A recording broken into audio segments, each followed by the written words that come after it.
Hi, welcome to GBTA's broadcast studio just outside of Washington, D.C. You can actually see the Capitol right behind me.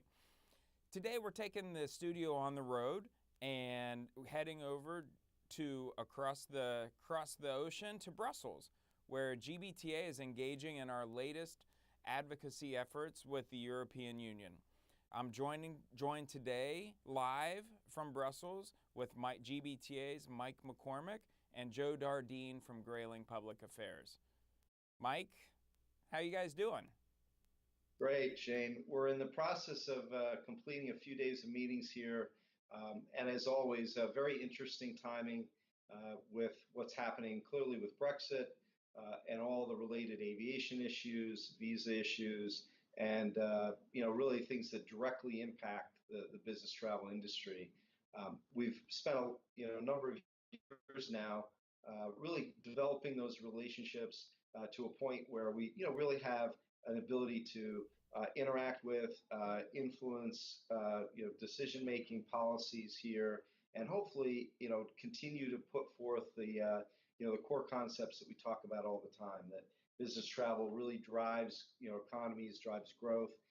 It's vital that the governments continue to invest in travel infrastructure, think about taxation very wisely when it comes to the travel industry, and obviously first and foremost focus on security, safety, as really first and foremost for passengers moving through the travel system.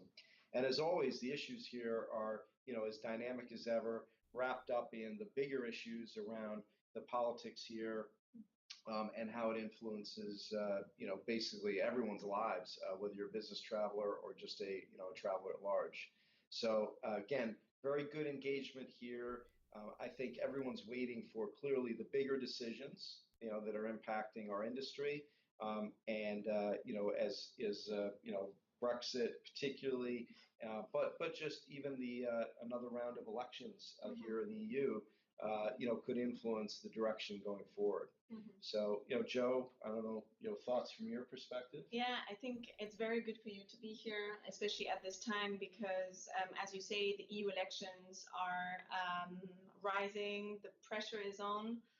Where we're at now in the process, candidates from all parties are starting to get their priorities right, trying to ensure that they know what they want for the next 5 years. And what we're hearing is also might have a risk of having politicians here in Brussels that are a bit more Eurosceptical, which is not great either for the Commission moving forward. So that also influences the engagement that GBTA has to do in Brussels to try and make sure that new decision makers that come to Brussels after the elections in May know what business travel is and the policies that impact the sector specifically. Yeah, and when we started down this path, we've been obviously very active in Washington for a number of years, but particularly here in Europe in the last 3 and 4 years, it's been really important that we've been focused on the policies that impact us on both sides of the ocean. And today in a couple of our meetings, particularly, we were really focused in on aviation policy in a post-Brexit world, what that looks like, because clearly it has a lot of impact on travelers, and then very specifically around visa and the visa waiver program, and as it relates to Poland specifically, that's a country that is really on the threshold of coming into that program, which could really help the economy there and the economy in the U.S. So maybe Shane, from your perspective too, when we talk about the two, what are the initiatives on the U.S. side of the ocean in that respect? Right. No, that's so right. And it is, as you mentioned, it is an issue that we've been focused on for a couple of years now. Not just the visa reciprocity, but also increasing international travel to the U.S. And so as a part of that, there has been a bill that we expect to be reintroduced here in the next couple weeks. It's called the JOLT Act, the Jobs Originating Through Launching Travel. And what it would do is that it would essentially make it easier for countries that aren't in the visa waiver program currently to become a part of the visa waiver program.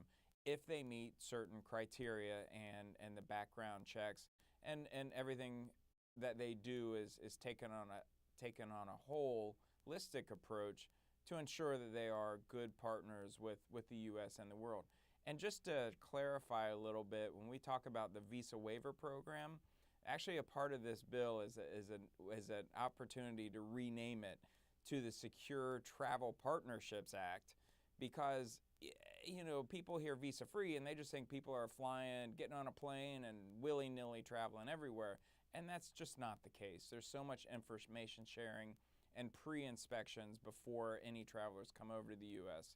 that goes on. So it really does benefit tourism and business travel, but it also enhances security, and that's always been the sweet spot for GBTA. Yeah, to your point about the misnomer, right? It actually enhances security in those countries. It lowers the risk, not increases the risk when they're in the program. So what we're hopeful is, like I said, this will be introduced here in the next couple weeks. We'll be continuing to push for co-sponsors, meaning members of Congress supporting that bill. For our legislative summit in May, we'll be taking this issue up to Congress and pushing for support for it.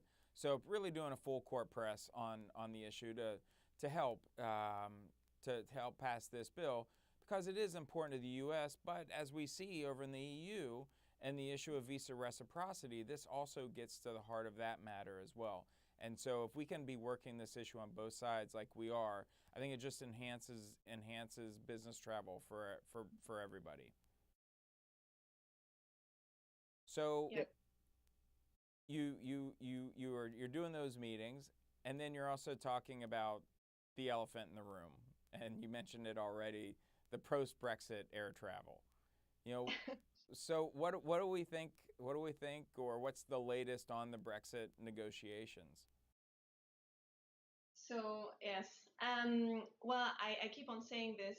Unfortunately, uncertainty is the only certainty that we have right now. So what we do know is that Theresa May came back to Brussels last week to try and ask for an extension of the negotiations to EU member states, and the EU has started accepting that extension. So now there are two options on the table in terms of deadlines. We're talking about, the first one is the 12th of April.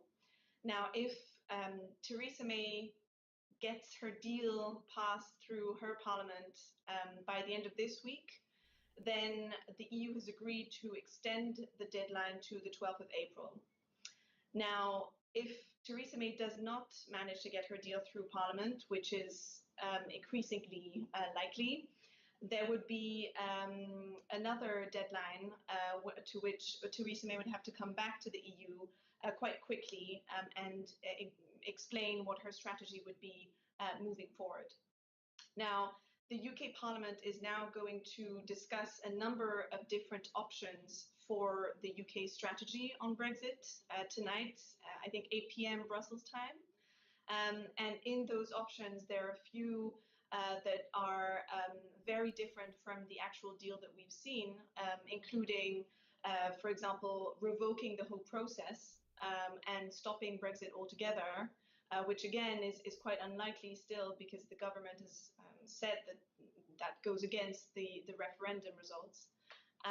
But then there are other options also that they're going to vote for example, actually maybe entering a customs union, maybe going for a Norway type agreement moving forward. So I think that there are a lot of issues that are now still open and on the table. And again, the uncertainty is still high on the agenda, and UK and EU governments have put a lot of contingency plans in place to try and avoid disruptions in case all comes down to a no-deal scenario. And in that case, for business travel, they have agreed to make sure that visa-free travel still applies between the UK and the EU. So hopefully not too many disruptions there. In terms of aviation connectivity, there are still some issues with UK air carriers, which are majority owned by UK shareholders. And they will only be able to do basic travel from the UK to the EU, but not inter-EU flights, so intra-EU flights. That'll be more difficult. So there are still some solutions that have been agreed, but unfortunately, not everything is certain and black and white for the moment. Yeah, I mean, it's simple to say. I don't think anyone's really happy with the scenario planning of a no deal environment. No matter how much work, there's been a lot of work done. Every agency we've met with, everyone's done their contingency planning, but they're all hoping, very much that they don't have to put those plans into place. That there's somehow an outcome here that's that is not that, even with all the even with all the planning and all the work, and certainly because it'll hurt economies, it'll hurt travelers. And it'll create unneeded disruption. Well, good luck. We got to figure this all out and figure all this out. And as it moves forward, I just for everybody listening, always tune in to GBTA and the GBTA blog and GBTA Daily News Brief, because we are putting out as much information as we can to help keep you all informed of the latest, so that you can then plan and make contingency plans for your travelers if need be. So, yep. Mike, I didn't know if you had any closing thoughts? No, I mean, just more from where we started. I think that, this has been years and years of work to build these relationships, literally in Washington, in Brussels. I mean, clearly in a global, global economy, global environment, and all the intertwined politics. It's really important for us, for our membership, to continue to stay engaged, make sure that we, are representing the issues. Grayling's a great partner with us here, Cornerstone back in the States, and it really helps us to, again, on behalf of our membership, to make sure that we're, have our input, make sure that all the elected officials are aware of the issues, and mostly just of the, what the implications are of the decisions that are being made.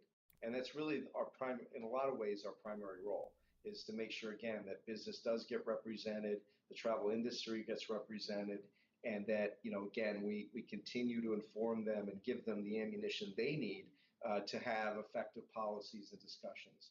And I think, we've been in a good place to do that, and we need to continue to. Well, and you guys are definitely over there working hard. I mean, that's clear. That's clear just from the updates. So we'll continue to bang the drum over here on the U.S. soil for another couple weeks, and then we'll see where all this takes us come the different deadlines that we're facing.